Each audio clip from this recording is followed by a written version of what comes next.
Okay, so Franklin is an absolutely amazing place to live, that is for sure. But I have had the opportunity of living in two different places. I grew up in East Tennessee, and then I lived a good portion of my life also in Colorado. So I've kind of lived in both, and then I moved back here simply because I love it. But not everyone feels the same way, and there's a lot of cons to living here if there's certain things that you don't like about living in Tennessee, in Franklin. So today we're going to talk about what some of those things may be. If this is your first time visiting my channel, my name is Jen Gramling and I'm a realtor here in the Nashville and Williamson County area. And I just put out weekly videos trying to help you get more familiar with Nashville. If you're thinking about moving here or relocating, this channel will be a great resource for you to do some of that research, to see some of the neighborhoods, find out more about Nashville, what's good about it, what's bad about it, and where you might best fit. This would be a great channel for you, so be sure to subscribe and hit the notification bell so you can be the first to see these videos as they're coming out. And also, as I mentioned, I am a real estate agent, so of course, if you have any questions at all related to moving, housing, anything like that, be sure to reach out. You can hit me with any and all of your questions. All my contact information is in the comments, so you can send me a text, call, email, however you want to get a hold of me, just be sure to reach out. I'd be happy to answer any and all of your questions. Okay, so let's jump right in to what are some of those things that you might hate about living in Franklin, Tennessee. Okay, so the first thing we're gonna talk about is just gonna be overcrowding. So it's plain and simple, so many people want to move to Franklin. People just like you who want to be a part of everything that Franklin has to offer, and it does have so much to offer. But with that comes a lot of other problems, like congestion. You know, Franklin doesn't have a lot of the infrastructure to support some of these bigger neighborhoods that are being put in on these country roads. So you're running into more traffic on some of these areas, congestion in those intersections that are coming off the highway and the freeway and things like that. So with more and more people moving in, obviously comes more traffic. The other thing that it's coming with for sure is a housing shortage, and prices have gone sky high. So I'm getting calls a lot of times from people in California who really thought that they could get homes for a certain price. They start looking and they are like, hey, these are California prices. Yeah, and they are starting to be. So as you can see, even from November of 2019, where the median home price in Franklin was $515,000, now that number has climbed to $677,000. And over the last several years, prices have increased about 23% in Franklin alone. And in the entire MLS of Nashville, as you can see, they've grown 15%. So Franklin as a whole is growing a lot faster than all of Nashville. And that's again because of all of those benefits to living in Franklin. But what makes this so hard is just that inventory shortage. So, you have clients who are looking for homes, and if they have 3 to 6 months, they're like, well, I'm not in a big hurry. But the problem is that when you wait that 6 months, then the homes that you were looking at that were previously priced at $600 are now priced at $700 or $700 to $800. So people who have waited, a year or 2 years to buy are now priced out of the market. So while you don't want to make a rush decision and jump on something that you may not necessarily want, just getting in the market is important. So at least if you buy something, even if it's not the perfect house for you, it's going to start appreciating, and then you can work on getting in your perfect house later, whether that be a new build or something else down the road, but there are solutions to that. But we are in an inventory crisis. So we have less homes on the market now than we've ever had before in the history of real estate. So it does make finding a home a challenge, but it's not 100% impossible. So there are solutions to this. So there are new build communities going up, and this is a great solution for people who have more time on their hands, people who can be patient, and which is great. If you can lock in a price on a new home, I have people who are closing on new homes that already have $100,000 equity built in just from the time that they sign the contract to when it's completed. So you are building equity in that house over the year as if you were living in it, if you've locked in that contract price. So that's actually a great way to go. And then depending on the builder, you're choosing your finishes, you're getting the perfect house, you're getting exactly what you want. But all that being said, so far, I haven't had a single client who's been homeless. So that's the great news. There are homes out there. And while there's very few right now, especially during the holidays, there's going to be more coming on the market in the spring. And they will be competitive, but you will be able to find a home. And I do get a lot of calls from people who may not want to do tons of work on a house or renovations, but that is a really good option. If you're not finding exactly what you want, or houses are flying off and you're losing out in multiple offer situations, if there's a house sitting there that needs a little bit of work, It's a diamond in the rough, just waiting to be polished up. I say jump on it, make those renovations. You're gonna build equity in that house and you can make it exactly what you want it. So there are houses out there to be had. You just have to be willing to make some concessions sometimes to get the house that's gonna work best for you in the long run. So yeah, I don't really see the growth slowing down at all. We have Oracle coming to town, moving into Nashville, bringing thousands of jobs, lots of other companies who are bringing in jobs as well, and just individual people who want to move here and want to be here. So this is a problem that's gonna be here to stay. It is gonna get more crowded, there is gonna be more traffic, and there is gonna be a housing shortage. But these are all problems that can be worked through. And if you really want to be in Franklin, then this is something that you're just gonna have to deal with. So it's still worth being here, in my opinion. I completely love it. I understand why so many people wanna live here. It totally makes sense, but these are just the things that are gonna come along with it. Okay, so if you're moving here, you're probably gonna ask me a couple of questions, and those questions are probably gonna have something to do with rain and flooding and tornadoes. So we'll go ahead and talk about those things. So it does rain a fair amount in Tennessee.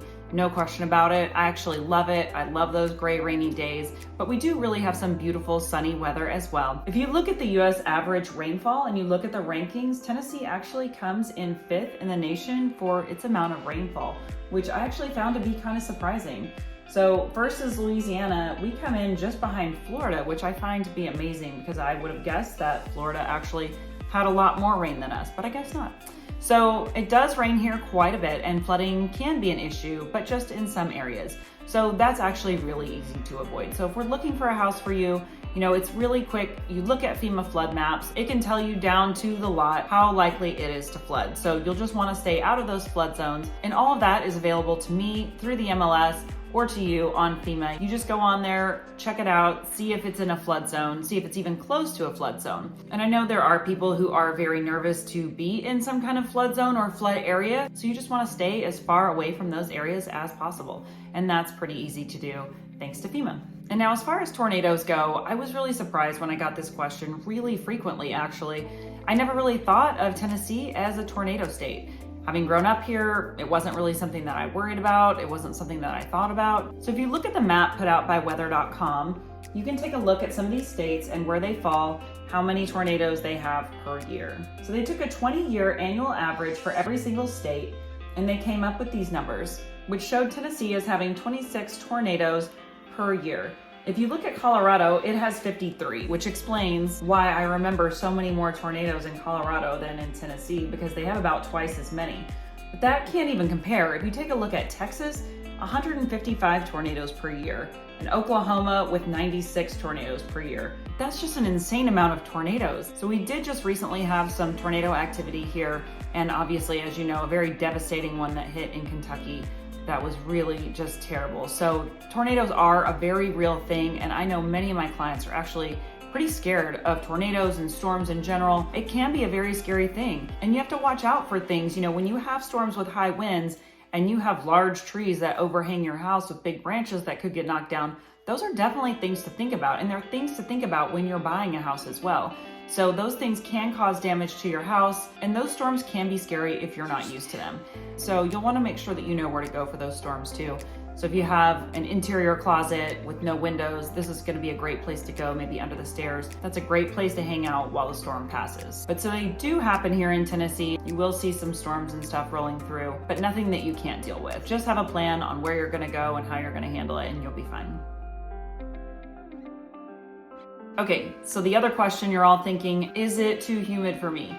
Okay, so it can be humid, and we are a fairly humid state, and there are a couple of months in the summertime where it gets pretty darn sticky. And when you're in those high 90s or mid 90s, it does feel even hotter with that added humidity. It's not that fun, but your best friend is going to be your air conditioning. That does suck all the moisture out of the air in your house, and I happen to love my air conditioning, and I crank it all the time. Another great thing is to hang out at the pool, hang out at the lake, take advantage of some of those outdoor water sports during those months, get in there and cool off, so that's really fun too. But it's nothing that can't be dealt with. So if you take a look, again, just comparing us to other states, some of the lowest humidity states are gonna be states like Nevada and Arizona. They kind of fall in that 38% humidity range. States like Wyoming, Colorado are gonna be in the mid 57%. And Tennessee is gonna be at about 69% humidity for the year, with states like Mississippi, Louisiana, and Florida being more in like that 74% humidity range. So overall, we are a little bit more humid than other states, but I don't really feel it here anytime other than in those hot summer months. So the rest of the time, outside of those basically 2-3 months, it really feels pretty nice and pretty dry. So I don't overall feel sticky all the time. So it's nothing that's overwhelming. And not to knock Florida, but Florida's humidity to me is overwhelming. I open the door, I feel like it's a wall of steam. It does not feel like that here, and especially during most of the year. During most of our winter, spring, and fall months, it's actually really nice. It's just those summer months where you're gonna feel a little bit more hot and sticky. Okay, so another thing people really get upset about is the fact that a lot of houses here just don't have basements. And that is a product of the fact that Tennessee's soil, at least in Middle Tennessee, is very rocky. So just to build a house, just to put in the foundations, sometimes digging those footers, they're blasting with dynamite just to get into the ground to put those footers in. So you're not gonna find a lot of homes with basements here. So when you find those homes, a lot of times, typically, they're either gonna be older houses or they're gonna be houses that are built on some kind of hill or slope so that you've got that natural progression of the house so that you can have that walkout or daylight basement that needs to happen because it's on that slope. So there are neighborhoods that are more accommodating to that, and those are obviously gonna be the neighborhoods that are a little bit more hilly. It's great when you can find a house with a basement here. I didn't really think I was a basement person until I didn't have one, and now I know I love basements. I don't have one. I do have a walk-in attic for storage, which is really great. We could probably finish that out, but I do just miss being able to have all the kids go down to the basement and hang out and have their own space. So finding a house with a basement, that's really finding something special. So if you see one of those and you want one, definitely jump on it because they don't come along all that often. Basements are a great thing to have. And then the other thing that goes along with that is pools.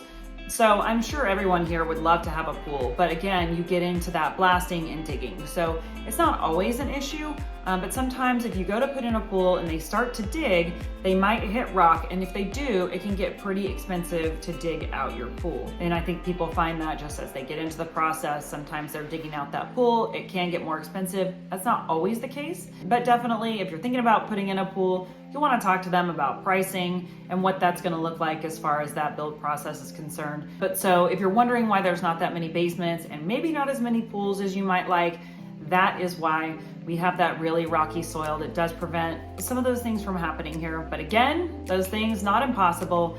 There are homes out there with basements and you definitely can put in a pool. There's always other solutions that too.